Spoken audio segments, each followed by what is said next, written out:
Welcome to the Screen Time Continuum. Sorry about the delay, guys. I had myself on mute. But welcome to the Screen Time Continuum. It's a wonderful Wednesday. My name is Keelan, and I am here with Nick. What's going on, brother? How you feeling? Hey man, happy Wednesday. I'm doing all right. How are you? I'm great. Can't complain at all. Kind of got a hold on today's setup, so looking a little different, a little crisp Mm-hmm. for a change. And I don't know. It doesn't feel like Wednesday, but it feels exactly like Wednesday. Like it doesn't feel like Wednesday night, but the day felt exactly like a Wednesday. Yeah. Well, I mean, that tends to happen on Wednesdays. I have yet to experience a Wednesday that felt like a Friday, unless there's a 4 day weekend. Then, you know, Whoa, that's a good point. 4 day weekends are undefeated. Thanksgiving weekend, the best weekend of the year. No arguments from me. I love a good meal. Yeah, well, and you always get work off of after Wednesday, right? Because Thanksgiving is Thursday, and then most people don't have to work on Friday. You Yeah, know, I'm about to say depends on the job. it does. It definitely does. Like, I want to say what media personnel, celebrities, politicians, and grocery store workers don't get the day after off. Oh, No, and Walmart workers, retail workers. retail workers for sure because of Yeah. Black Friday. Yeah. Mhm. Yeah. So I guess not everybody, but for the most part, I mean, what that's probably 0.3% of the population, realistically. Mm. But good chunk of people either way. With that being said, a supercell of people have popped up, and that's what we're here to discuss. No, I'm joking. That was entirely a terrible pun. I don't even know if that fits a supercell of people. But we are here on the Screen Time Continuum to give you a new review of the movie Supercell. Hey Nick, can you help me out with the Yes, Supercell details? absolutely, good sir. I got it pulled up right here. Supercell came out. Hold on. IMDb always does this where they move. Okay, March 17th, 2023. I was gonna It say it. is directed by Herbert James Winterstern and written by Anna Elizabeth James and Herbert James Winterstern, and stars Skeet Ulrich, Anne Heche, Daniel Damer, and Alec Baldwin. And the tagline for this is a teenage boy runs away to follow in the footsteps of his father, legendary storm chaser Bill Brody. Yeah, that's the whole thing, huh? I have so much to say.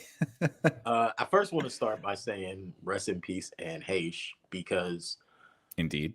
until I watched this and a question was asked about when this was filmed, I did not remember or realize. No, I knew, but I didn't realize that we had lost Anne Heche. It's one of those things that passed in such a awkward fashion, especially the way she went. Um, that I didn't really I don't remember anybody discussing it in any capacity. Yeah. No, I think they did, but to be fair, this past 3 years, there's been nonstop things happening. So True. unfortunately, I think the news cycle tends to sort of move us away from things too quickly. And Yeah, so, yeah, it's easy to forget. that's fair. That's a very Mhm. fair assessment. Um, Also, this movie has multiple release dates. It's weird. So when you look at it on Hulu, it says 2023, but then you look it up, and I think IMDb also says 2023, right? Yes. Right. Google says 2022. Yeah, this is probably one of those COVID movies that got postponed, Hmm. I Hmm. think. Yeah, Yeah. I'm pretty sure. I was thinking we probably could find a 2021 release date somewhere as well. Yeah. Most Um, likely.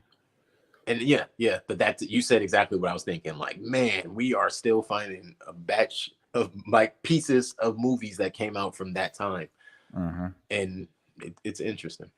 And it's even more interesting to realize that we look at it as that time. We're gonna get to the movie Supercell in a minute, guys. Sorry, I just things that I'm thinking about in relation to movies that came out or were created around the same time, clearly as this movie Supercell. Um, So where are we? We're at the beginning, yeah. Mm-hmm. Well, Man. you get first impressions done. Okay, so we're at first impressions. First impression for me, the movie Supercell. I wasn't right sure what to expect. Excuse me. I wasn't sure what to expect. What I knew is we had three people in it that I've seen in other movies, and I knew they could all do some level of acting that was entertaining and digestible. So I was like, okay, Alec Baldwin and H. Skeet Ulrich. Fair enough. Let's rock. Mm-hmm. Of course, I mean, if for like most people, I think you see Alec Baldwin, you're like, all right, Alec, what you got for us? You see Alec Baldwin in a cowboy hat and you run. You see Alec Baldwin in a That's what you cowboy do. hat, and you know he's about to be a douchebag for the entire movie. Yeah. Like, Yeah. and I don't care what anybody says, he's a good asshole. Like, you kind of hate to admit it, but you're sitting there like, dang, how can you be that cool uncle grandpa type and then be this guy at the same time? Like, I don't know. We got Big Mike. What's up, man? I remember. Big Mike, I Remember? remember. Remember Bespin? Why do we do this? But yeah, these movies are get thrown into that. Do you remember? Mhm. I remember. So we had those three people. Then we have a movie about storm clouds, aka supercells. And I realized like, oh, it's a storm chaser movie. All right, this could be interesting.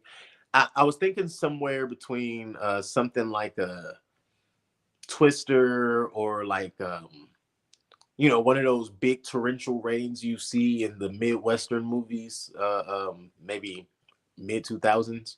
Mhm. I was thinking somewhere in between that, right? With a little bit of jokey joke here and there. Alec Baldwin being funny, Skeet Ulrich being unnecessarily over the top, and Anne Heche actually did exactly what I thought she was going to do in this movie. So I think she's the only person that didn't confuse me with her character, but her character's interactions with Skeet Ulrich's character. Why did they even talk through this movie? But Right. that's what it gave. Why did they talk at all? You got a Tina comment here. H. Hey, what's going on, Tina H? Appreciate you for checking in with us. Thank you. She says you see Alec Baldwin with a. It's smart. Very, very smart. I didn't want to bring up Rust at all, but damn. Um, yeah, absolutely, Tina H. We're right there with you. Mhm. You can't miss that kind of stuff, and some things just never go. Unfortunately for his career, fortunately for all of our humor palette.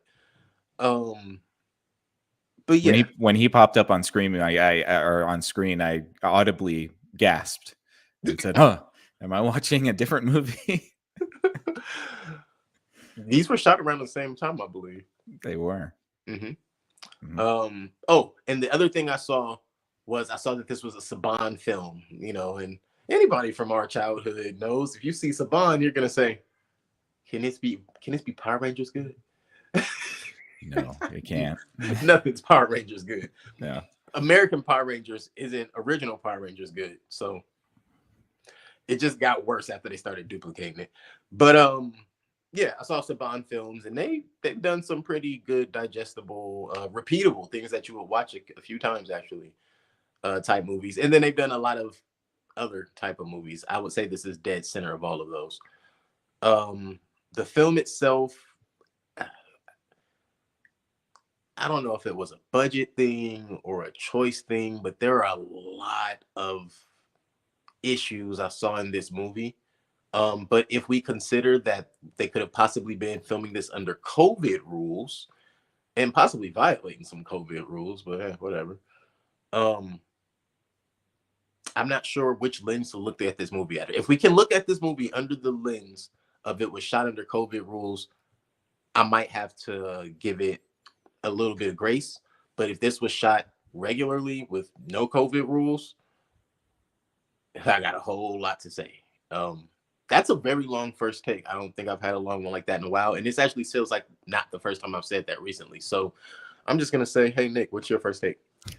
Well, I'm going to be a little bit more bad cop on this one since Dang, you're being wait, I was very good cop? diplomatic.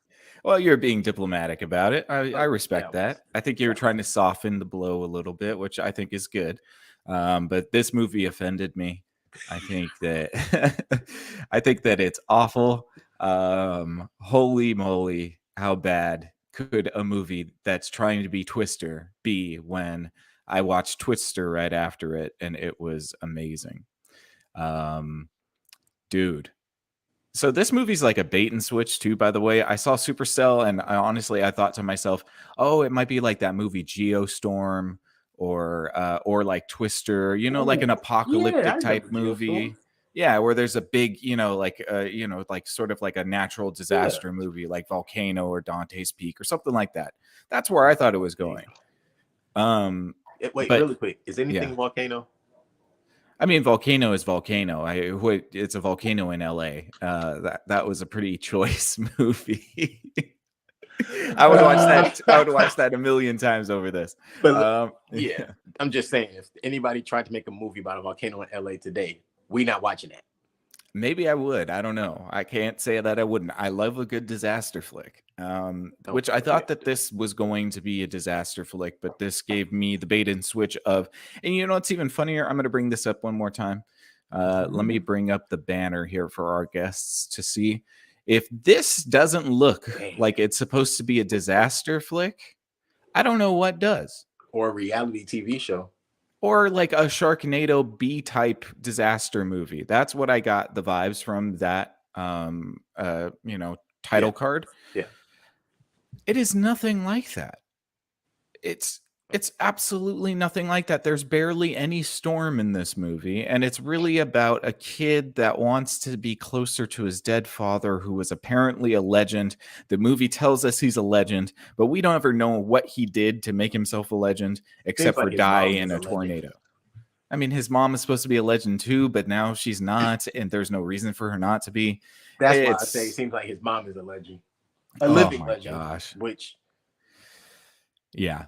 So those I to at the risk of going just as long as you on your first impression, I will leave it there because there's plenty for me to complain about.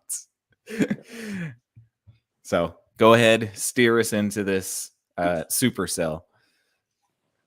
well, Supercell begins in West Texas. That's right. It's not too far from anywhere, which is why I don't understand why they made it seem like this movie was taking place from coast to coast or something. Because they really made this seem like a travel from California back to New York type of movie. And this was travel from West Texas to Midwest Texas type of movie. Oklahoma and Kansas as well, but we don't get to Kansas until like nearly the end of the movie. So anyway. Oh, and Nebraska. Nebraska. The movie ended in Nebraska, I believe. So As if I guess all we of get these some travel locations are easily accessible from from. there. Yeah, But I mean, like you talk about West Texas, that's a very large area. true. Oklahoma is a very big state. So is Nebraska. So is Kansas. Well, I Like figure. So what I figure is they they're started all in in. the corners. Well, no. So Texas, Oklahoma Panhandle, Mhm. Kansas, Nebraska. It's literally a straight line up. That's a long lineup, though. It That's is a what I'm long line up, saying. but Yeah. it's only a couple hundred miles, probably Oh, and I should mention too seven. that's crossing multiple state lines with Oh yeah, minors. it's probably With about 12 hours minors, driving. I'm just going to say that everybody in this movie is a felon Right. because they cross state Oh, lines with with minors. underage Oh, children. What are we good doing catch, here? sir. I did not. I did not catch that. Wow, I'm a failure as an adult. I I mean, should have caught that honestly, immediately. that's the first thing I thought to myself when Yeah, this whole movie started happening. I'm like, fair. okay, these are kids crossing state lines, running away from home. You know, Yeah. Let's get to yeah. that because that's where Okay. when I found out how old they were playing, you running away. Oh wait, never mind. I'm gonna close my mouth. So we begin this movie with a young William watching his father. They're kind of outside looking at the storm and talking about what dad's into and what he wants his son to be so much into. um, no, nope. No, Mike, we can't put that on the screen. Come on. Great comment. Yeah. He's trying to get us So in trouble. He's not even on the show he's right not now. even here to Come be trying to on. get us in trouble. So we find out that young William's father, whose name is Bill, so this is old William basically. Very original. Very original. His name, I mean, excuse me, he's a storm chaser, and we basically start this movie with seeing them have a little bonding moment, and then we see uh old William or Bill leave, and he's headed off to a storm. And of course, because it's very clear how this is going to go down, and it told you in the plot that the kid's going to be chasing the image or the dream of his father, you already know this is the last storm. He's going to be leaving the house we're in. This kid's never going to see his dad. And I'm immediately like, that's where we starting this at? Yeah, apparently. Well, you got to have an impetus for the kid to have an interest in this in the first place, I guess. But I do want to comment about the radio system that was happening when the father is out chasing a storm. The mother has a radio. They're all talking to each other on the radio, but she's not on a private line with him. So there are other people talking on the radio while she's trying to give him directions to do something. And then she's like screaming like for him because she can hear other people saying that he's going into the storm or whatever. That was Roy. Okay. Yeah. But I mean, you would think that somebody who's experienced in this type of thing would set up a private channel to talk to his wife, who's going to be the person that logistically helps you out. Yeah. But no. The third person knows not to talk, not to cross over with this. This movie's a mess. So yes, Will dies in the storm. Yeah. Or Bill. Yeah. Is it Bill? Bill is the dad. Bill is the dad. Two students show up instead of one student, so he rides with them in their vehicle for whatever reason. Like, their vehicle's not safe enough to even go into the storm. But that's what happens. And immediately you think to yourself, yes, Tina H, the kids are 16 and they should take their little butts back to school. We should break our foots off in each one's of that. Oh, I'm sorry. She's 17. Remember that little snippy moment? Oh, right. 17. Yeah. Oh, that makes a difference. But she's so much wiser. we too far ahead when I say that. So But yes, we're getting right to that. That's exactly where I'm at. Is Bill dies with the two students, the two college students, who we find out are the mom's students. So she was a researcher teaching at a college and sent her kids, one of her students, and he took one of his friends, which, that's not a part of this. Hey, buddy, take your friend's keys and go home. I don't understand why we're so, just I'll hop in with them. Sure, unexperienced person. Let's go chase a storm together. And let him drive. Let the unexperienced person drive in their vehicle that's not equipped for this. Come on, Keelan. The dad's got to die. We gotta kill him. We're giving him way too much time. Too much screen time. Insurance don't cover him. He goes up in the storm. They get torpedoed in their car. The actor for the dad didn't even have a filmed face. We never saw his face. We barely saw his face. We didn't see an eyeball. Did we see an eyeball? I think like the side profile, but at a focal length that was not distinguishable. Okay. Right. And I think that they used like photos of him in the movie, but those could have just been photos of like, a grip or something. I think he was one of the veteran grips playing the dad. Maybe. I mean, it might as well have been because it certainly wasn't an actor. They was on set that day and it was like, hey, who got some voice acting work that's also working, in crew? And, I like your chore coat, Justin. I think you can work. This can work.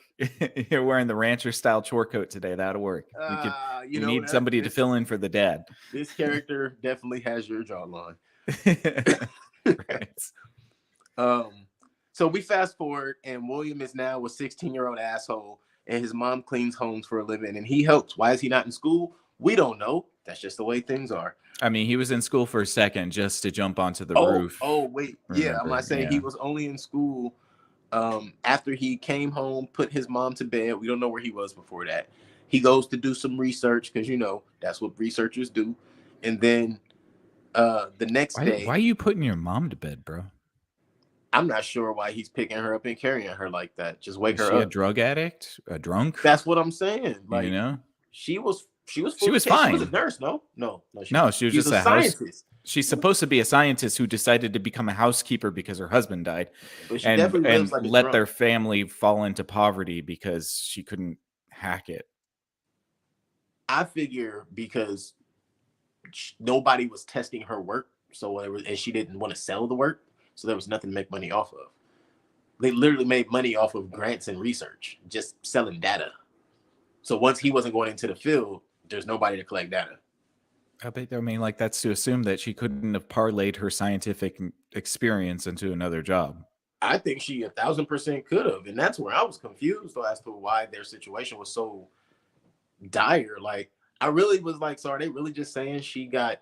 They're not even saying she got depressed. They're just saying he wasn't there, so she can't do it. There's no man to lead. I mean, Wait, dangerously don't make me close be to that that. person. Nah. Yeah. No, I know. I know. I'm just saying that the movie is insinuating that, and yeah, we're 21st century men here. We don't subscribe to those notions. Doing that shit. Yeah. So back to the movie. I'm not. And yeah, Mm-mm. if you watch this show and you watch this channel, you know for sure we are creative enough to have taken that dive. No, no, no. Back up the ladder. We go. Yes, sir. So he gets in. They come into his classroom like we get straight to school. We don't see nothing in class except they come and tell him, "Oh, they need to check your locker." And then he's For holding his what? backpack in the. Which actually, I was like, okay, maybe they have random locker checks. We live in the 24th century now. Where are we at? 21st century, but I mean, it was like the police wanted to check his locker. Yeah. So It at wasn't public like schools, the principal or anything. right. So at public school nowadays, I believe that they still do random locker checks like they did in the early 2000s. I suppose, but I think what the movie is trying to suggest is that the machine that his mother built looked like a bomb, and they thought he had a bomb on him. That actually, you're right. That's exactly what they were trying to insinuate. But they didn't go that far because he jumps out the window when he's supposed to be waiting for the principal With the bomb. with What they think is a bomb. yes, with what they think is a bomb. So explain me why he didn't get shot. Well, you know why he didn't get shot, but Right. I'm not going to say it. So there you go. My See, bad. that's another hole I just dug My myself bad. out of. I didn't. That was not intentional. I apologize. I know. Damn. Anyway, so yeah, he gets away with all this bullshit. Mom tells him, and you thought that was a good idea. You're gonna mess up your chances for college. I'm not gonna be the one to mess up your chance for college. You're gonna be the one to mess up your chances for college. And I'm sitting there like, so is he in high school or in college? I'm confused. I mean, he's about to go into college. I guess it's his senior year, and he's 16, but yeah. 16, maybe a junior, I guess. Tina is asking what the point of checking his locker is. No idea. No clue. None. You know what the point of checking his locker was? Plot, but it didn't even serve the no, plot. It didn't fit plot. So this doesn't fit into the plot. Yeah. And so also before we get too far into this, there is a device that his mother has made that I guess is supposed to be the scientific breakthrough if this was like 1995, where you can listen to what a storm sounds like. No, you can find the heartbeat, the source For what reason? Okay, I'm gonna do some beatboxing. Maybe you can lay some samples down or something, you know. Lord knows. Honestly, though, there is literally no scientific reason that you need to hear the inside of a storm. You know, I'm gonna assume I'm not smart enough to know that. I mean, I thought we went over this in Twister. Twister was that they wanted to map the physics of a tornado using those little Doppler balls, and that made sense because nobody had done it before. This is, oh, I want to hear what it sounds like inside of a storm. Why? That's true. I get exactly what you're saying. What information does that? Because it's alive. Oh, okay, gotcha. It's a monster. Remember, it's a monster in the sky. Yeah, it is a monster. It's remember when Zane, who we'll meet a little bit in a moment, was telling the story of, you know, you have these clouds and they have one breath, and then you have this other clouds. Listen to me, Liz Lemon. Continue to breathe, Liz Lemon. Yeah. Yeah. When that story is supposed to make it make sense as to why they want to hear it, because that's how you know a supercell. And apparently, spoiler alert, super duper cell in this one. I can't even claim that because We didn't see anything. We ain't see Um, nothing. no, we didn't see nothing. So again, I have to really drive this point in because the movie says that the mother fell into sort of abject poverty because her device that she created was not able to be tested. And had it been tested, it could have been used for some reason and they would have gotten a lot of money for it, even though again, what they are doing with this device is just listening to the inside of a storm. But and I think that's actually where they did us a disservice. They Mhm. never discussed the so-called data that they were collecting. Like, It doesn't seem like there's any recording data going on there. well, right, but there is no mention that that's what the father and the mother were doing. Like, that's what her research was based off of. There's You only know, mention of it. you And know, what I'm it's saying is, yeah. it would have been better, especially for the explanation of the machine. We could have just gotten a flashback to the mom and dad when she was explaining it to him because she was the brains. He was just, listen, she's the rocket scientist. He's the astronaut. Yeah, he's just the one that's crazy enough to get close enough to use the Exactly. machine. But you know what's really funny about this is that when they actually do use the machine, there's a shot that they use that shows the screen in the car showing displaying real-time satellite footage of the storm appearing. So they have such advanced research and instruments that they can see a storm appear through satellite footage in real time in very good like infrared visuals, but it's super necessary to be able to hear the inside of a storm for some reason. Thrill seekers around the world right now are unsubscribing. I don't, hey, look, or just tuning watch in going, just go watch Twister, he everybody. makes You a just point. go watch Twister. It Oh, makes so fair. much more sense. That's something we agree on. Go watch Twister. Don't, yeah, go watch Twister. Hmm. Yeah. We could stop there. We could end it there. we could have just had a 5-second podcast that said go watch Twister. Good night. Good night. Yeah. Um, I feel like there was a missing scene when you have he goes to do the research and then the next day he goes to school. I feel like there was something missing there. I feel like there was something missing. I mean, there was something Yeah. missing at a lot of points in this movie, and that's when I realized, like, okay, there was never a scene missing.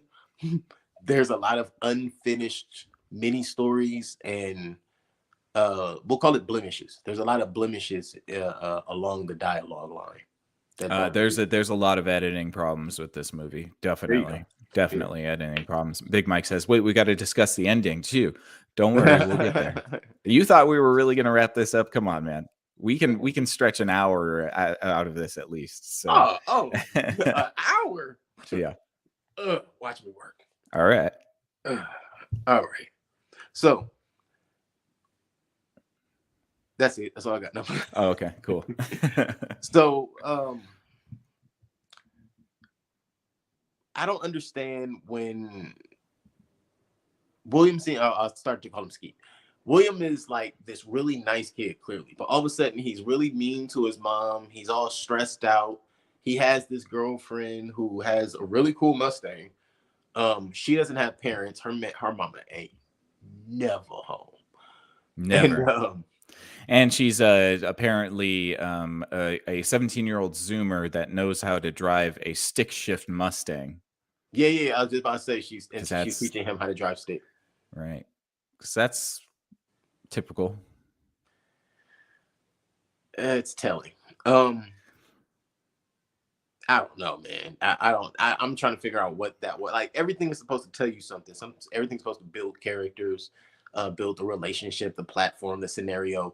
Her being the girlfriend, they're not even singers. Like they're 16 and 7. Well, they could be singers. Yeah, They could be seniors, but They they're could be not seniors. even girlfriend and boyfriend. She's not Yeah, even the they're not even girlfriend.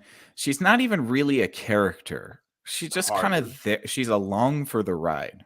Yeah, that's true. Her car is more of a character than her. And they don't even use the car Nope, after that scene. So nope. They, at least they had a car. Those kids in the War of the Worlds didn't have a car. So, and they were 25. I figure that's a British thing or English thing. Yeah, they don't know how to build cars. So it's all good. That's Uh, not what I was saying, but we gonna run with it.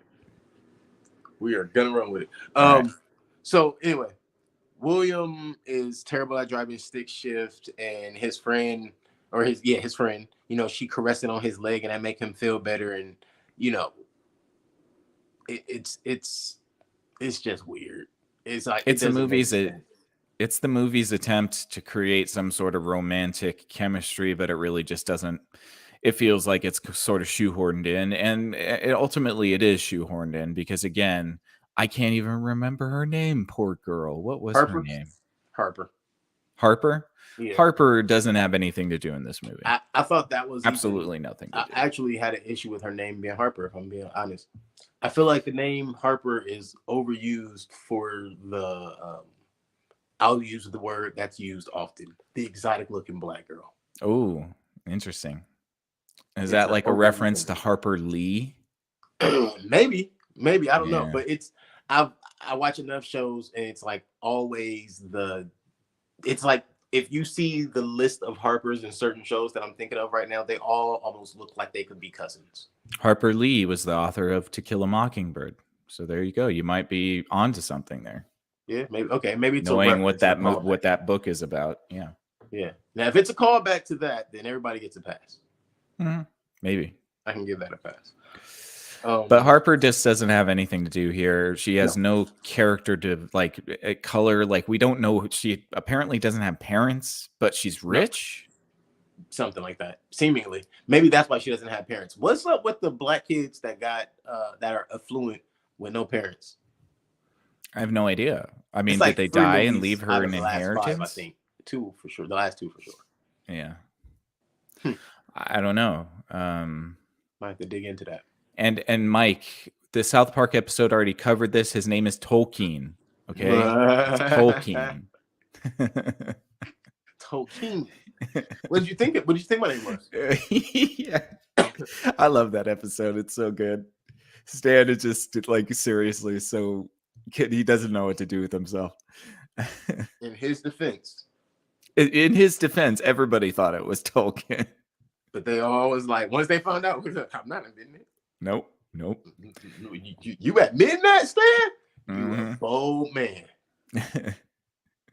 But Yeah. So yeah, he goes go home. He ahead. gets Yeah. mail. I'm sorry, I missed. I No, was no, go rubbing my ahead. ear and talking Sorry. at the same time. So It's I all should. good. No, I'm sorry. Go ahead. No, I'm sorry. So William gets mail from Texas, and turns out it's a book. It's his dad's journal. Again, he's mad at his mother, and he 10 years says, later, he gets his dad's journal. yeah, this is like so much later down the line, and he's mad at his mom because he's like, you're the reason I don't know who my dad is. And it's like, the reason you don't know who your dad is because he's dead, buddy. Because he ran into a tornado. That's the reason that you don't know your dad. I ain't even gonna be that harsh. Just he ain't here. He did. Like, I think that was a very awkward choice, like for them to go with him to be mad at his mother about. Be mad at you kept me from something I wanted to know about, which is what my father had a passion for. You know who your father was because he was in your life. Yes, very involved in your life as a child. And your mother, like, for him to be perplexed as to why his mother doesn't want him to be a storm chaser, even though he doesn't really show any interest in being a storm chaser. It's just, He don't want to be a storm chaser. no, it's just that he wanted to use his mom's instrument once. And then now we're like supposed to believe that he wants to follow in his father's footsteps for some reason. He needed something to do with his life. He's not going to college. Fair enough. Fair enough. Well, his dad didn't go to college either, and he is the best storm chaser there ever was, and he's a legend, or at least the Legend around movie. these parts. At least that's what the movie says, because does not show us that. That's Bill Brody's kid. Okay. 10 years later, like I'm supposed to know who that is. Yeah. Come on. Everybody knows who this 16-year-old is that walks in, and that lets me also think it wasn't 10 years because that was not a 6-year-old. Yeah, maybe it was 6 years. Maybe it was like 10. Something like 6. Yeah. But still, a long time. Listen, he lost his father. There's no huffing and gruffing at that. But this notion that his mom kept him from knowing his dad, and like that that sounds like the arguments of someone whose dad lived 23 miles away and mom never let him see him on the weekends. Yeah, that would be the argument of like a troubled relationship, but it seems like she's just as much upset Broken about as the well. death. Yeah, right. She lost her husband. She lost her lover. She lost the Her father of her partner. children. She lost Hmm. her business partner. She lost the Right. only person who understood her research. So much so that she stopped being a scientist and started being a cleaning lady because he died. Hey, mom, why'd you For become a cleaning lady? To take care of you, you little rascal. because I didn't have a job at a university. Right? Come on. Like, bruh, my brain broke, and here you are talking about you're the reason I don't know my dad. Shut up. Go get a job. Hey, 16 for sure. And Yeah, look, 16 in Texas, I think he could have got a job at 14 in Texas. certainly could have. Now we get to the part where everybody is a felon. Oh, yes. So at this point, um, William is mad at his mom. He decides he's gonna run away, and he leaves his phone behind so she can't catch up to him. And I'm like, all right, he only going to old girl house, and then we see old girl, and he ain't with her. And I'm like, oh, where'd he go? But we found out that he went to a whole different part of. Oh no, so technically we're still in the state lines. He For goes to a now. whole different part of Texas down a dirt road where ain't nobody at, and mm-hmm. And I'm trying to figure out that's what we doing. We just going to and ain't telling nobody with no cell phones, no nothing, sitting on people's outdoor rocking chair. Pretty sure they got guns. Yes, and very strict property laws. Yeah. Guess what he found out 30 seconds after sitting on somebody's chair? They got guns. They got guns. Yeah. Don't be looking at nobody vans and walking around the property. What's wrong with you? But it's just Uncle Skeet, so don't worry about it. Uncle Roy. Oh, I know. I like Uncle Skeet better. Uncle Skeet sounds way better. He could have definitely been Uncle Skeet through the movie, and we wouldn't have forgot that his real name was Skeet. Which, yeah, The only person in history named Skeet. no, I'm sure he's not. I mean, Skeeter maybe. No, it's No, definitely some just Skeeters Skeet. out there too. But I'm sure Okay, there's. I know there's more than one Skeet out there in the world. fair enough. Crazy. I would like to meet one someday. And we'll see. Maybe I don't. I don't know. We'll see. That's an interesting discussion right there. Needless to say, he runs away to go visit Uncle Roy, which isn't really his uncle, it's his dad's friend, Which fair enough. which he just made an accessory to kidnapping. Ultra accessory. And moms don't like him too much apparently Right. because she blames him for something, even though she sold the company The and made dad's him an death. employee. Yeah.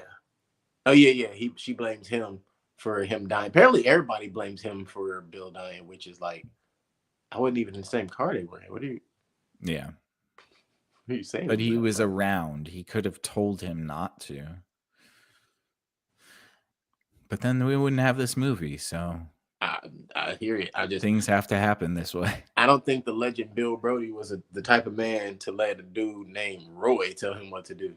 Oh, you mean the legendary storm chaser Bill Brody, the one Did what he who wanted to and got didn't too go to close. college and became Icarus. it didn't go to college but became a legendary storm chaser. I mean, I'm pretty sure that's feasible. That is a direct ripoff of Twister. They even have an Easter egg when he's looking up his dad online. Mm-hmm. He types in Bill, and the first thing that auto generates is Bill Paxton. I saw that. Who was the lead in Twister. I saw that. Yeah. So the movie knows that it's biting Twister. That is a very fair point. It knows. Because I saw that and I didn't think anything of it's weird. There was a subconscious connection and I didn't put it together. Yeah. It's like a tacit admission that it knows it's just being derivative of Twister and not even a good derivative. And maybe they did. Maybe for those of us who are savvy enough to catch it, they were saying, we got to check though. Yeah. Joke's on you. A movie that's almost 30 years old is infinitely better than ours, but it's okay. But we're going to make you watch this anyways. Thus this era of film. Mm-hmm. Unless we're talking about anywhere, everywhere, all things at once. I think that's how you say it, right? That's an anomaly. Uh, Fair enough. That is an ultra anomaly. That is the multiverse movie of the entire era. Mm-hmm. It's not supposed to be, but anyway. He leaves his phone. He goes down to this. He puts down. Um, oh, sorry. We already Uncle talked Roy. about. Yeah, we already Yeah. talked about Uncle Roy. So yeah, we Mhm. meet Uncle Roy, and he basically tells him, "Hey, you can't be a storm chaser. Take your ass home." Oh, I'm sorry, Uncle Roy, no relation. But yeah, he basically tells him, "Get your ass home," and he don't listen. And 5 seconds later, because he stands in front of the car, he's like, you know, Ah, I was just kidding. Get on in here, kid. Come yeah, on. like come on, Let me go take you across state lines so that I could go to federal prison. federales on my ass. Um, it's also crazy to me that he's telling Roy like, "Oh, you're my mom, the smartest woman you ever met, cleans homes for a living." Like you're 16, buddy. You don't know shit. Right. Yeah. You got to do what you got to do to be a parent. Although, again, if she was such a prolific scientist, I don't understand why she had to reduce herself to just being a housekeeper. Not that there's anything wrong with that, but the I'm movie pretty makes sure it of that. seem. I mean, the movie explicitly tells us that there's something wrong with her cleaning houses. Mm-hmm. And yeah, So, seriously, do. But what I think is interesting is I'm pretty sure if she's any level of a scientist, especially a scientist that can figure out something like chasing and navigating and hearing the inside of a cloud, she can make her own household cleansers that would get those jobs done a lot faster than Clorox. But yeah, sure. Why not?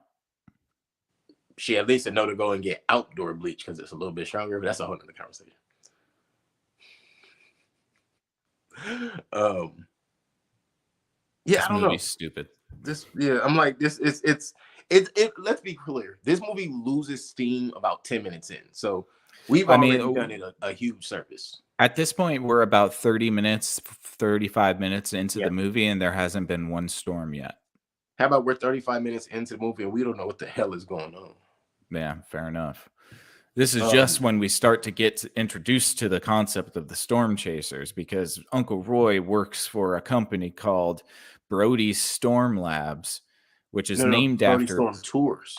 Storm well, Labs had to tours. close. Right, right. So they took the name of Bill Brody, and Uncle Roy is an employee Hmm. for Zane, who's Alec Baldwin in a cowboy hat duck. That's right. Um, and he's capitalizing off of the name Brody in order to sell tours of storms, which is what He he did now purchase it does. apparently. I guess he purchased it, but for what money and why didn't they get a cut of it? I'm thinking he purchased it from his mother, and she wasn't as far off as he thought she was, but she didn't live a high standard. Or maybe she sold it for cheap. Big Mike says that's legendary Bill Brody to you. Oh, my bad. The legendary Sorry. Bill The Brody. legendary Bill Brody. Yes. The Brody. movie tells us that many times. Bill the Bee. So Zane buys the company, which is really just the name because they Yeah. have a couple shitty vans that are not even retrofitted to be in storms, and a barn and one truck that's actually reinforced, that they only use at the end of the movie. Yeah. But their job is to take tourists out to go storm chase, Yeah. and for reasons. Yeah. And so they go out for a storm chase because Zane is like, you know, wants to go, and there's a couple tourists in the van, Yeah. and I'm about to and say because people have paid to go out. right, and And Will hitches a ride with them. yeah. So the crazy thing is the police came to talk to Quinn about William being gone. And they tell her, oh, well, he's 16 without a phone. He'll be home. And if he's not, then we'll start the paperwork. Basically, he wasn't gone long enough for him to care, Which is a which is interesting. fallacy.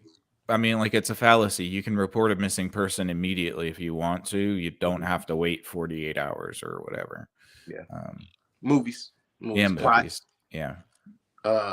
But then that's when Especially a minor. you feel me. Yeah. But that's when Quinn goes and sits in the room. She finds the package, calls Roy. Roy tells her he'll bring him home tomorrow because this is the last day of the tour. So I'm gonna bring him home tomorrow. If you don't bring my kid home now, I will chop your dick off. I will If you don't bring her kid home now, you're going to cut your federal head off. prison. Yeah, I'm gonna call the authorities. That is the thing I should have It's said the first time. technically kidnapping. Sorry, if a minor shows up at your door and you take them in without notifying the parent, you're kidnapping them. Aiding and abetting, right? I mean, Harboring. it just goes straight He's like, no, it's kidnapping just at that kidnapping. point. It's just kidnapping. Yeah. Oh, yeah. Tina's got a Tina H comment for you. said, and send the 16-year-old who can't drive to drive the van backwards at night in a tornado. Yes, well, that's the climax of the movie. Yes, yes. yeah. Uh-huh. We're almost there, if we're being Pretty totally much. honest. Not a whole lot more to say. What's also funny to me about that is he couldn't drive forward apparently at all, according to the beginning of the movie. Even though the van was not exactly, the van is an automatic. He was having trouble with stick shifts and explicitly says this is why they make cars an automatic. But then when he has an automatic car, he doesn't know how to drive it. Right. Right. So William is there with Roy. They go on this trip. They meet Zane. They have all the tourists there. They're in the bus. They're going. He's told that he's not William Brody. He's not the son of Bill Brody today.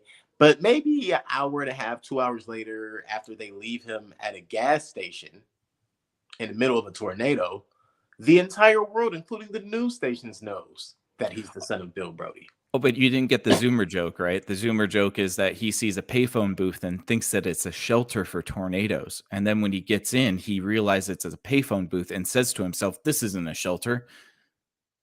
That did happen. That happened. That did happen. What? He legit thought a payphone booth was a tornado shelter. And then it barely kept him alive, only because the tornado didn't come close and it was gone within 15 seconds. Sure. I mean, oh God. I expected the tornado. I expected it to get launched into the air or something, and him to end up in the hospital. Meanwhile, there's a whole ass building right behind you. Oh, they sheltered in place. He walked outside and they locked the door. So. Sure, because they would just let a kid stay out in the elements. I mean, he's like 6'2". And he's 16. I forget. Yeah, and that means that the police don't care about you anymore. That's right. Yeah, that's right. Welcome to life. Yeah, Big Mike. That is what the scene was about. He legit had a Zoomer moment where he thought the payphone booth was a tornado shelter for some reason.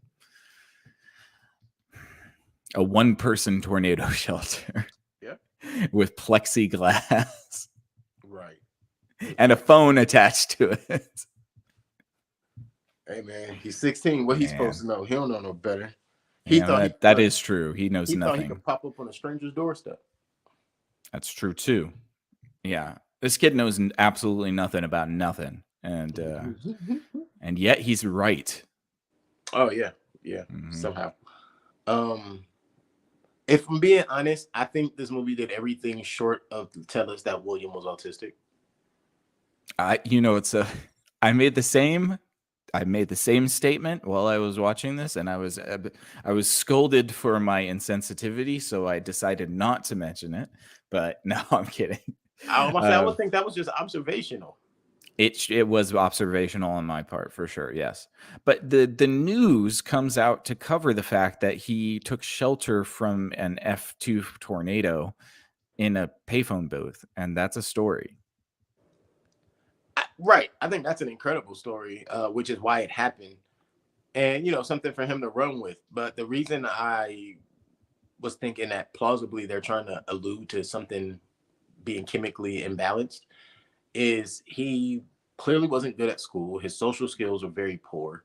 But when it comes to the storm chasing stuff, he is gung-ho and right on point with it. Yeah, but he doesn't have any actual knowledge about it. Does he? True. Like he was able to read the computer a little bit, like when they were displaying the data in the van, but there was nothing to suggest that he had like a higher than normal aptitude for meteorology. That's a fair point. Like it That's would a be very one fair point. if it would be one thing if he was like, like measuring barometric pressures and stuff like Mhm. that, but he just wanted to be close to his dad, and Right. he I'm about wanted to to say, be all right, like legendary Bill Brody. That's yeah. what he wanted. All right, I retract my autism theory because that's no longer valid now. Because you made that's actually much more apt He would have than what been I was much more thinking. specialized is Yeah, my yeah. point. And he I would have been yeah, wilder impressed at any point in this movie. right. Right, exactly. And Very, he very much barely knows impressed. anything about anything. But he gets press coverage and recognition from the hiding in the phone booth, and that's when Zane decides he's going to use him to get a little bit of publicity.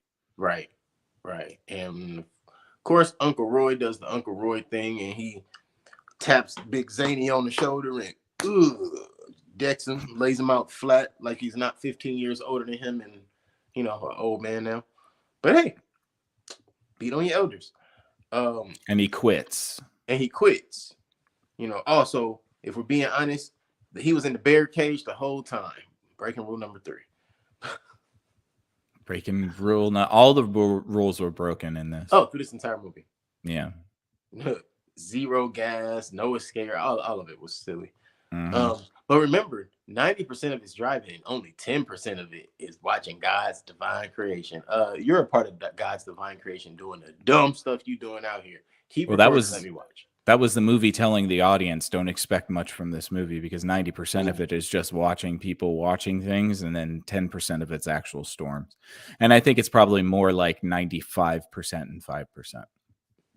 Fair enough. I would venture to Because say we've somewhere totally there. glossed over the other storm part, which was when they were in the van and the hail hit. Oh yeah, I forgot about the hell and the van being tilted on its side because all the water was falling in diagonally. Um, but yeah. Yeah, so that was storm number 1, and then storm number 2 is when he's in the payphone booth. Mm-hmm. And then they all decide to go to a hotel. Mm-hmm. Meanwhile, the mother and the girlfriend Are Harper on the are way. on The the friend. way. They are friends. The friends, sorry. And so the mother's also a felon because she's escorting a minor Mm-hmm. Well, for places all we where know, she called the parents. there's no indication that any of those parents exist. So I can only surmise that she's taking a minor somewhere else other than her home. Maybe she's emancipated. Maybe that's why she's so rich. That's why she's so rich. Why did we think that she was rich? Because she has an old Mustang, and then Anne Heche says that she has money.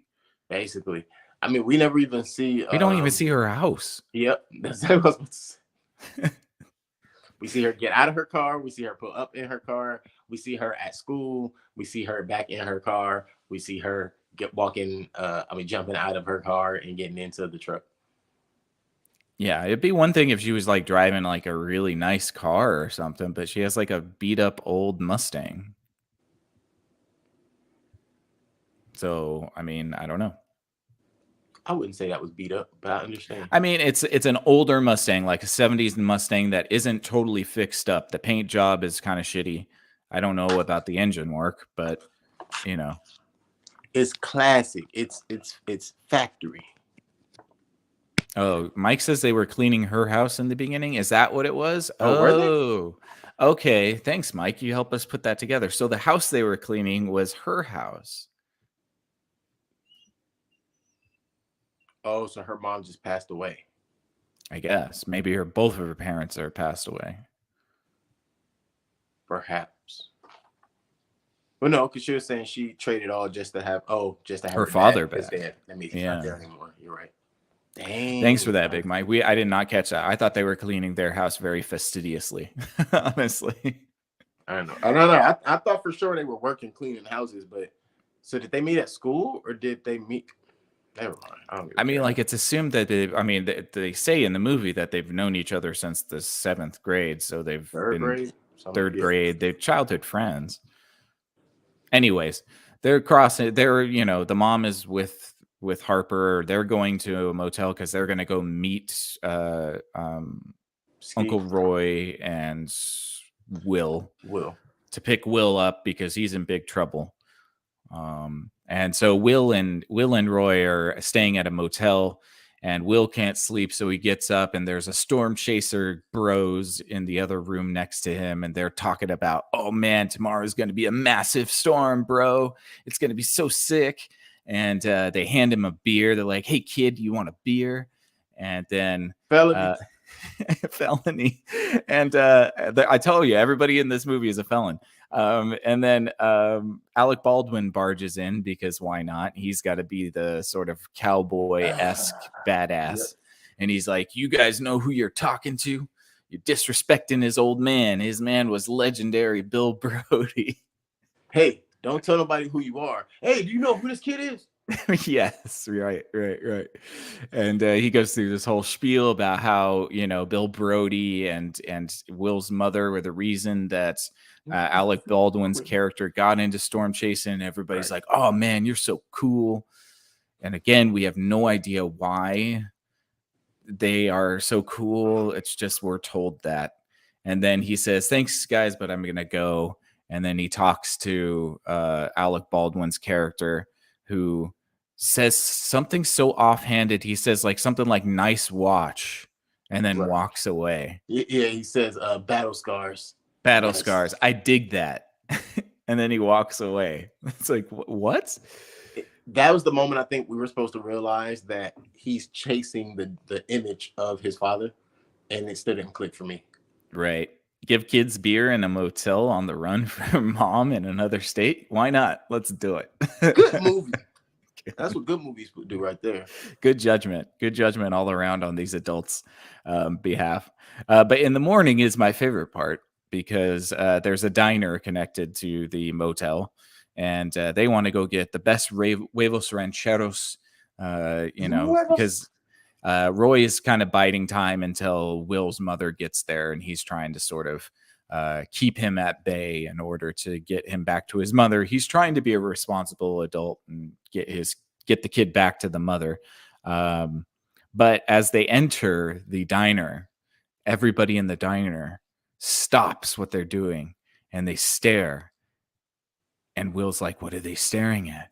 Slow clap. And it's legendary Bill Brody's son, everybody.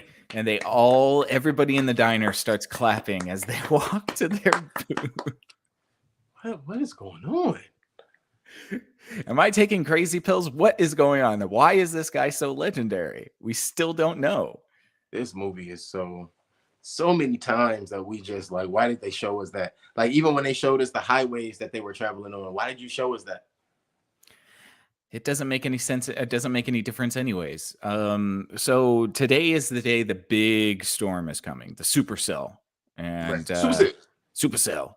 And everybody is starting to clamor because they're getting their little notifications on their computers. Oh, it's coming. So they start leaving the diner, and Will wants to leave as well. But Roy's like, no, we're meeting your mother here. Stay put. And then he walks away. Yep. Because somebody offers him a job. Well, don't forget, at this point, we also realize that William is stronger than Roy either way. That's true. He knocks him on his ass. Superman flicked him off of him. We saw when Roy put his hands on Will, he had to drive his feet into the ground and shove him against the wall and get leverage. And all William did is, oh man. Yeah. After Roy just knocked out Stephen or Alec Baldwin. Yeah. And then he gets pushed. The younger man wins every time is what they were trying to say. That's pretty much it. Yeah.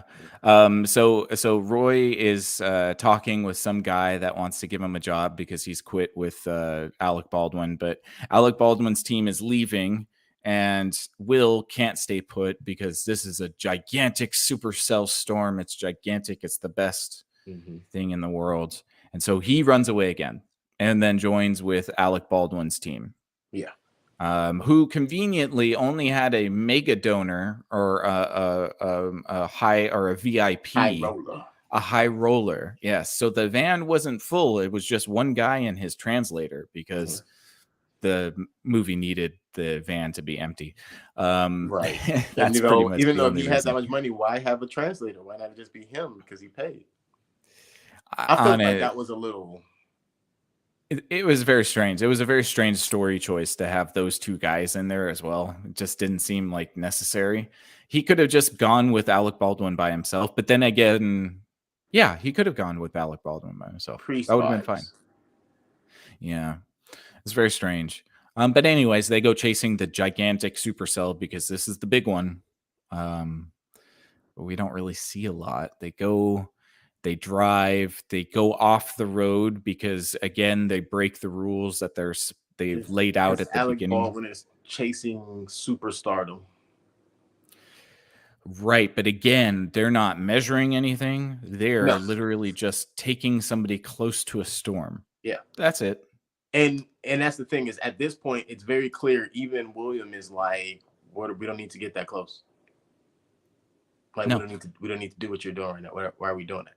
Right, and so he drives even further closer to this F5 category tornado. Right to the heart of it. Yes, and and then he has William use his stupid little listening device so that he could hear the wind sound. The heartbeat. But the problem is they got too close. Oh no, we got to get back in the van, guys. We got to go. And so wait. Yeah. I'm sorry. I know No, we're go getting ahead. to the climax, but Yes. I just thought about something that's way more impressive than the climax of this movie. That Fair device enough. helped them hear what Pocahontas was singing about. The colors of the wind. Fair enough. The colors of the wind. All right, sorry. That's it. That's all I got for you. I mean, it was the sound of the wind, so that's for sure. But yes, they get too close to the storm. Oh no, now they got to get back into the van. But oh no, again, they park the van off of the road like they did In mud again. in mud again. So the van gets stuck again. Like honestly, you didn't put off-road tires on this thing. Honestly, how much of a professional can you be? They're literally just white vans with stock tires, stock everything. No reinforced. Put some plywood slabs in there or something. Not a roll cage, not lifted, no mud tires, nothing. Nothing. So the van gets stuck, obviously. And no shit. Alec Baldwin's like, "Kid, I'll push. You drive, I'll push." And this is supposed to be his big moment, right? His hero moment. He dead. He's absolutely dead. This is his hero moment. He gets in front of the van and they're like, "Put it in reverse, kid." And he gives it all he's got. And this one man is pushing this van out of mud. Without his cowboy hat. He left without his kid. Yeah, that's true. And his cowboy hat was not memorialized. That's true too. And he's not mentioned once after this, but yes, he pushes the van out of the mud, and the van goes about, I'd say, 10 feet before the stupid kid puts the brakes on so that he can join them again. And then Alec Baldwin decides, no, you know what? Screw this. I'm gonna walk. No, I'm gonna walk a little bit further, closer to the storm. Yeah. And he's about, I'd say, 20 feet away from the van when he gets sucked up into the air. Right. So what I just heard is he got it out the mud so that he could go up in the air. So he could be in the clouds. Oh, he got it out the mud so he could be in the clouds. Cue the Armageddon music. Yeah. No, don't do it. We'll get copywritten. Hey, that's right. I'm sorry, right there. That's it. I appreciate it. So but Alec Baldwin was 20 feet away from the van, and he gets straight sucked into the oblivion, but the van doesn't move an inch. Mm-mm. And this is an F5 tornado. Mm-hmm. Or at least that's what it's supposed to look like, because we don't really get to see very much except for a black cloud that's sort of coming at us. It looked like an apophis. Yeah, it was just a very nondescript plume of black cloud that was slowly approaching, but also not approaching, but approaching. It was very confusing to look at, to be honest. And again, another dark movie. I gotta say, man, I watched this. I think I'm over Hulu movies. I'm over almost all of these new movies because they're all shot in the dark with no lighting. I watched Twister right after this. Beautifully lit. I could see everything. Yeah. Never shot a dark with real scene. Natural light. Shot with real natural light. At nighttime, they decided to put lights on so you could see stuff. My God, what a novelty. I know. Can you imagine being able to see the That's how you movie. know they had money back in the day. Man, true. Rich Very true. times. And I'll tell you what, the graphics in Twister, not much worse than the graphics here. Worse. I mean, yeah, I would say that they're probably on par. I was sold a dream when it came to the graphics of this movie. I was told that they used real storm footage. How? There was barely any storms in this movie. I I guess what they gotta, meant was the clouds, when they did like shots of the big thunderheads, yeah, whatever. maybe. I got a little B song for the people who said that this was a real storm. Bitch, where? Um, Houseway. dang, she ran with Houseway, but Yeah. little B song. Yeah. Um, yeah. At this point, what? It takes Zane. His Zane mom gets sacrifices there. himself. Yeah. Yeah, after he thrown in reverse, Roy and Quinn almost slam into the side of him. They don't. They all end up together. Why did she hop in the van? Didn't check the gas. They end up with no gas. They're stuck. Um, Harper is out to safety after they've gotten the billionaire, probably, or whatever, the rich high roller into safety. She can Mm-hmm. be in the shelter. Instead, she's outside. They close the door on her, like, hey, here, you gonna die. Right. You gonna die. So all four of them are caught out in the tornado, Hey, jump into the swimming pool. and they jump into the swimming pool instead of going into the building where the billionaire is. Oh, wait, sorry. The William was stuck under the chair because he was reaching for the book for his, Right. his father's book. His watch Yeah. gets caught, so now you lost both your dad's things. Mm-hmm. And what ends up happening is I thought Roy got trapped in the vehicle, but I guess he just got tossed by the vehicle. He just got hit. Yeah. He just got hit. Because And the apparently, vehicle gets knocked over, right. and I think he gets hit, but he's okay. Yeah, Don't worry. he's fine. Yeah. He just possibly broke a few ribs. And here comes Mike's favorite part of the movie. I'm assuming it's the part that happens after they jump into the pool. And That's the all of a part, sudden, probably. they're holding hands, and then you have this car splash into the water, and everybody just burst apart like fish. And I'm like, how did Well, they see it coming? first of all, they decided to jump into a swimming pool, and then an F5 tornado goes over them. Yeah. I don't think that regular survival tornado tactics will work in this situation. I'm pretty sure that's not how that works. But good, honestly, it's a great thing that the tornado doesn't last very long and it's over them very quickly Good because, thing tornadoes don't intend on killing people. right, that's true. That's true. If it was hunting for them, they would have been sitting ducks. Man, good thing that thing wasn't as alive as it looked. Yep. Who is gonna hold their breath that long in the pool? Tina asked. Great Not question, Michael Tina. Phelps. Great question. I don't know. Maybe a Navy SEAL. I'm assuming they all had Yeah. Navy SEAL training. Okay. All right. I got you. They all went to Buds, huh? Yeah. Every single one of them. Yeah. Mike also says, make it make sense. We cannot. Yeah, it makes sense, bro. Just trust us. And Tina comes up with a great point too. Water is a lightning conductor. Yes, it is. But it's a hurricane, not a thunderstorm. Duh. I mean, but there is lightning. Oh no, So- absolutely. Absolutely. But for the sake of me protecting this wondrous movie from you guys' slanderous comments. I mean, look, I think the whole swimming pool thing, I didn't understand when they said it the first time. When they made the joke about it in the tour van, I didn't understand it. When they actually used it later, I was like, oh, that's why they kept saying that stupid shit, because it's supposed to make sense to us by now when they actually foreshadowing information. Right. It didn't make no sense then either. No. And I'm glad to know it's not just me, or it's not just Nick and I. Apparently, it's the four of us that are right here commenting on this right now. And I'm pretty sure that it's everybody who's saying this. It's probably the people who were in the movie too. Let's go ask Skeet Ulrich how he feels. I guarantee you he goes, yeah, no, for sure that was stupid. I mean, he's been in two movies that we've reviewed recently, and both of them are terrible. So I don't know if I can take what he has to say anymore. I mean, I think he's in every single one of the Screams. Oh no, I meant the River Wild. No. I know. I was trying He to is get in to the a Scream point. movies, yeah. Yeah, I was trying to get to a point. He's in all of the Screams. He's in River Wild. I could probably, if I could think of two or three of his other movies, they probably all fall right in the same. Like he's in Riverdale, I believe. Yeah, I'm okay with campy. This isn't campy. This is all in earnest. This is all in earnest. Fair There's enough. nothing about this movie that's trying to be sort of like tongue in cheek. I was more So so saying that the characters I'm used to seeing him play is why what he did, what they had him do in this movie, don't fit. yeah, fair I thought enough. he would have definitely. I thought we would have seen the Ski Ulrich we see in everything else. Yeah.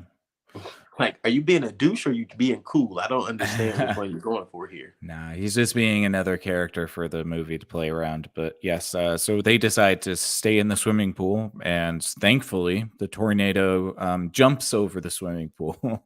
But before, not without dropping the van. I mean, yes, that's right. Dropping a van in the middle of the swimming pool, which should probably have hurt somebody, but doesn't, thankfully. And then everything's okay. Cuts to afterwards, and they're all a little bit, a little bit worse for wear, but they're okay. All's well that ends well. I did realize that Harper's hair looked very nice, even though she jumped in the pool. Didn't look like it got wet at all. Hey. That black woman's hair was supposed to remain pristine. Hey, look, it looks That's why it great was the great. entire time. That's all I got to say. That's right. So that I looked don't think really good. anybody's hair had any moisture to it after Probably not, but they definitely should have. They should have all been sopping wet, but they weren't. Everybody should have had a towel talking about. Yeah. One of those space blankets on, like they give you when you're cold in the. For sure that could. Yeah. Well, no, it was what I guess that would be considered the Midwest. It probably was like 95 degrees this whole movie. Yeah, with 100% humidity. Yeah. Yeah. Gross. So yeah, and that's it. That's it. Nothing about this movie is full circle. None of the stories that you get start or end together, really. So it's not none of the stories that you accumulate through this finish. It's a totally incomplete film, storyline wise. Yeah, there's really no resolution. It's not like they decide to create a new company. It's not like none of that. They just go back to their life. Back to being scientists. They don't have no plan for money, and the owner of the current company is dead. Right. And who's collecting the insurance from that? Not any of those people. And that's the other thing, is that was the point as to why they didn't have a lot of money. She had to sell the company because there was no insurance settlement, because Bill, the father, did not die in his own vehicle, which was what was insured under the storm chasing shit. Yeah, he also was chasing a storm, so I'm guaranteed the insurance company did not want to pay that. Right, which is why it would have had to be in their vehicle. Right.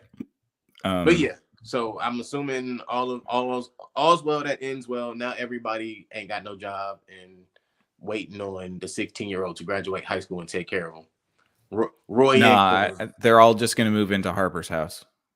You know what? Right, she's got the money. She got the money. Got it. Yeah. She loved to take care of her new uncle-in-law and mother-in-law.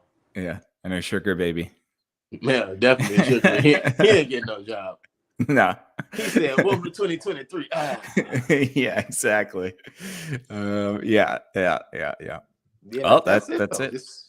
This movie has it's nothing to reflect back to a lot of dark photography. I guess the blue room or the special effects room, whatever they use. I've never seen a storm with so much lightning, and I've been to Idaho and Twin Falls. That's a seizure warning, by the way. Oh yes, yeah, that is definitely a seizure warning for anybody watching this movie or gonna watch this film. That's excessive flashing. It was difficult to watch, and I'm not epileptic. Yeah, me neither. But it was hard to concentrate on them. Yeah. Yeah, even the faces kept going dark at the wrong times. It was weird. Too bright in the back. Well, yeah, you guys get the point. It looked like they were inside of what's that? Is the spherical thing that has the electricity on the inside? I forget what it's called. Oh, like a Tesla sphere? Thank you, a Tesla sphere. Mm-hmm. I kept wanting to say Nika, and I'm like, nah, Nikola Tesla. It's called, but I didn't think about the whole word or the whole name. Mm-hmm. Tesla sphere. But yeah, it was like they were inside of one of those.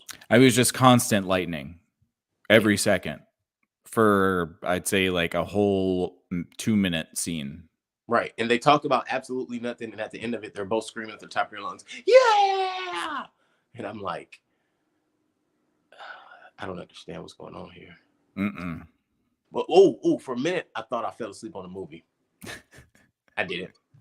No, you didn't. There really was just nothing happening. They just decided, somebody thought that that was going to be such a cool scene. They're like, you guys, I have this great idea. We're going to storyboard this. They're sitting at the back of their truck, and they're at the butt of a supercell.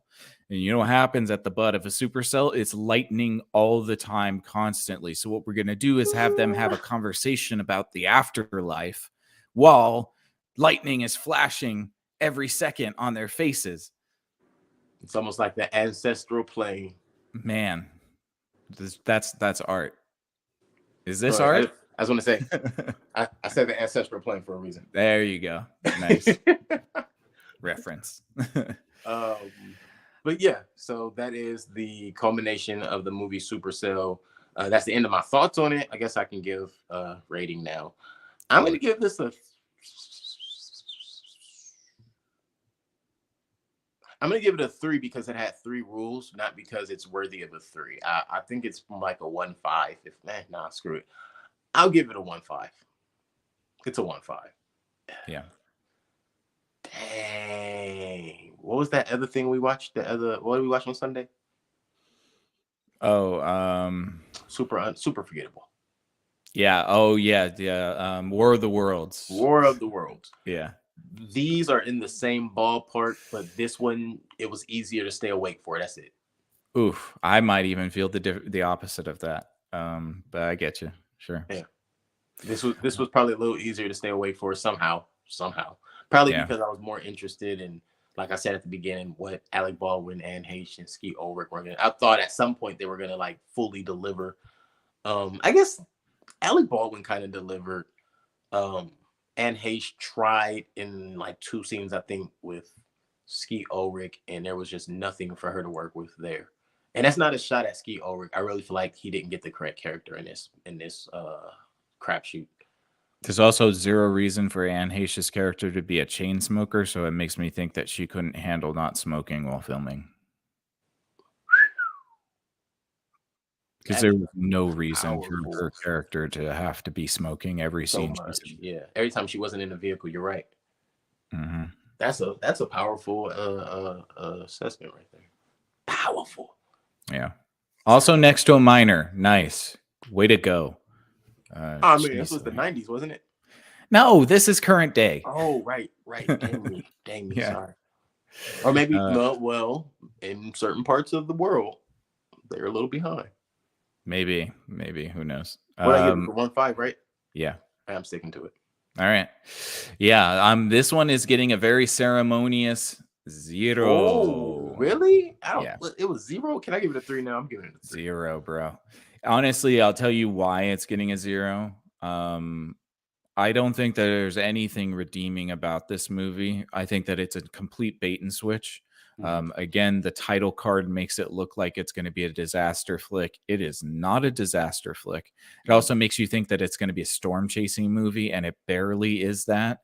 It also makes you think that there's going to be any sort of interestingness to anything. I think that the main character, Daniel or Will, was an absolutely flat actor. He's a snot-nosed kid that knows better, puts people in bad situations, and still comes out on top for some reason.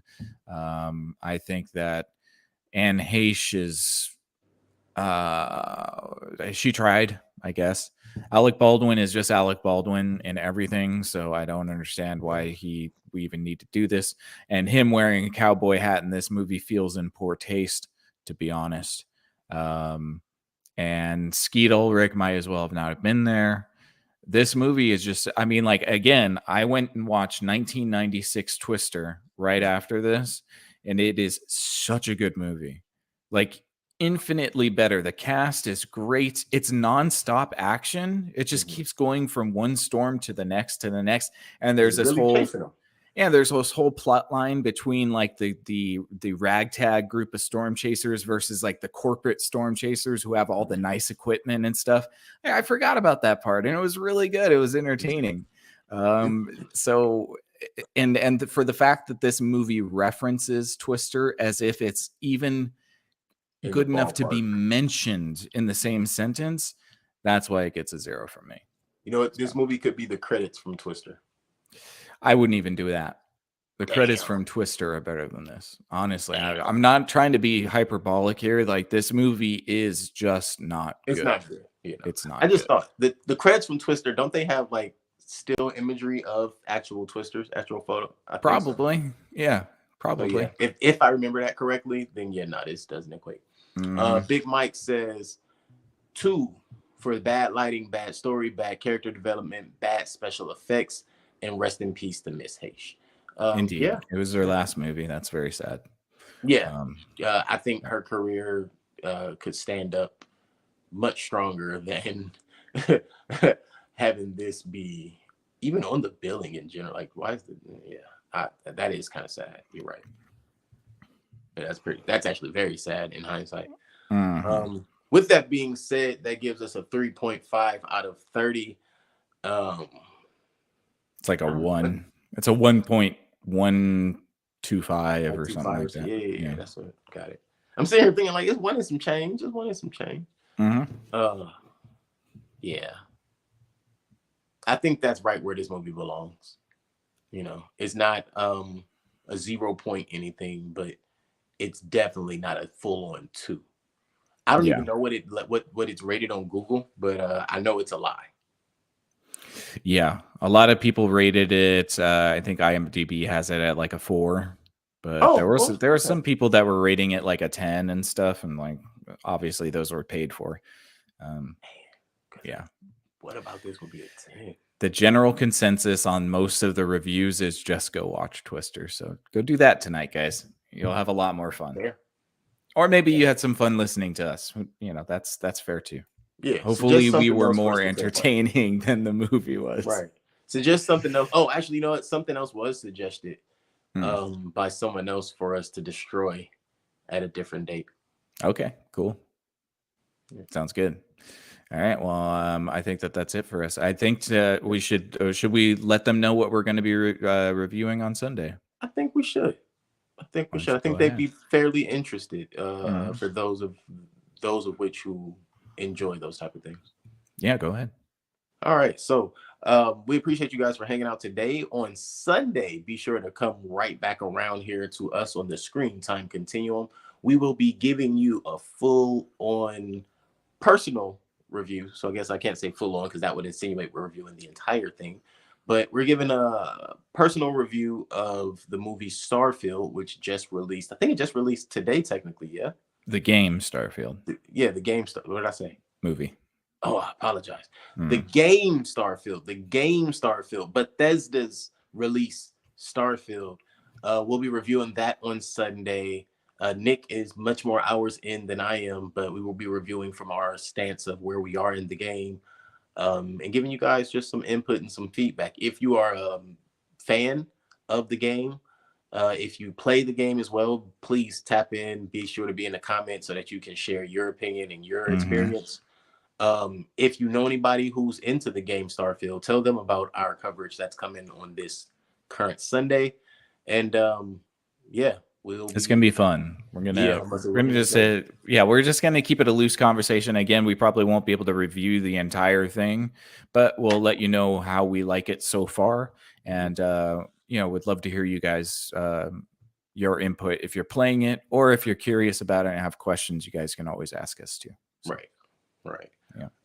With that being said, we appreciate you for hanging out here on the Screen Time Continuum. Now is the time, if you have time, if you are watching on screen, this is the time to go ahead and take a look at your screen, and you're going to see the list of shows that we have for you throughout the week. Monday is your only day off, and it's not really a day off, it's more of a day to build your playlist of all of our cacophony of shows. If Numbers Could Talk is here for you, Screen Time Continuum, you're right here with us right now. We're here with you 2 days a week, Wednesday and Sunday. Strawberries and Coffee over on Twitch, as well as King _of _Ilion. Also on Twitch, the Exofathom coming at you on Fridays, and This Merry Moment on Saturday morning. Be sure to check us out tell your friends, let people know that, there's a show out there that you like and you like tapping in, tuning in, maybe not to all of the episodes, but to specific episodes, and share those episodes that you enjoy, because you never know, somebody out there that might enjoy it too and you just didn't know. But we appreciate you for being here with us this evening on the Screen Time Continuum for our review of Supercell. Be sure to be here on Sunday when we will review Starfield, at least as much as we can compared to where we are. For the Screen Time Continuum, my name is Keelan. And I'm Nick. We appreciate you guys. I'm much, much more excited about Starfield than I was about doing this particular movie. Excited about recording how I felt about it, but the movie itself drags. Supercell. Yeah, whatever. Yeah, super. I was super locked in. That's what it was. I was stuck.